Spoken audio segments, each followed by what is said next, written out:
പ്രശസ്ത സിനിമാ താരം ജയറാമിനെ കബളിപ്പിച്ചു. അദ്ദേഹത്തിനെ കൊണ്ടുപോയി അവിടെ പൂജ നടത്തിക്കുന്നു, പൂജയിൽ പങ്കാളിയാക്കുന്നു. അപ്പോൾ ഇതെല്ലാം ഇതിൻ്റെ പിന്നിൽ കോടാനുകോടി രൂപയുടെ തട്ടിപ്പുണ്ട്. ഈ പോറ്റി ആരാണ് ഇത് കൊണ്ടുപോകാൻ ചുമതലപ്പെടുത്തിയത്? അയക്ക് എന്ത് അധികാരമാണുള്ളത്? അപ്പം ഇതിൻ്റെ പിന്നിൽ ഒരു ഗൂഢസംഘം പ്രവർത്തിക്കുകയാണ്. ഭക്തജനങ്ങളല്ലാത്ത ആളുകൾ ദേവസ്വം ഭരിച്ചാൽ ഉണ്ടാകുന്ന അപകടത്തിലേക്കാണ് ഈ കാര്യങ്ങൾ പോയിക്കൊണ്ടിരിക്കുന്നത്. കപടഭക്തന്മാരാണ് ഇവരെല്ലാം. അതുകൊണ്ടാണ് അയ്യപ്പൻ്റെ വസ്തു സ്വർണം പോലും അടിച്ചു മാറ്റാനായി ശ്രമിക്കുന്നത്. ഇത് വലിയ കളവാണ്.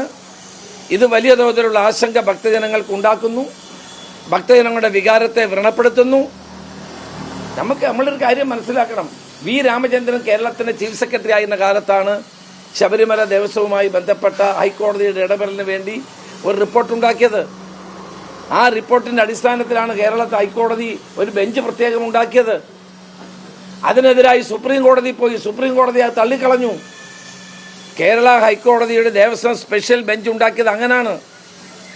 അപ്പം ആ ബെഞ്ച് പോലും അറിയാതെ കോടിക്കണക്കിന് രൂപയുടെ വില വരുന്ന സ്വർണ്ണാഭരണങ്ങൾ ചെന്നൈയിൽ എങ്ങനെ എത്തി? സുബ്രഹ്മണ്യം പോറ്റി എങ്ങനെ കൊണ്ടുപോയി? അദ്ദേഹം ആരാണ്? അദ്ദേഹത്തിന് ഇത്രയും വലിയ സ്വർണ്ണപ്പാളികൾ കൊണ്ടുപോകാൻ അധികാരം എന്താണ്? അപ്പോൾ ഇത് അടുത്ത ആശങ്ക ഭക്തജനങ്ങൾക്കുണ്ടാവുകയാണ്. കേരളത്തിൻ്റെ അഭിമാനമാണ്.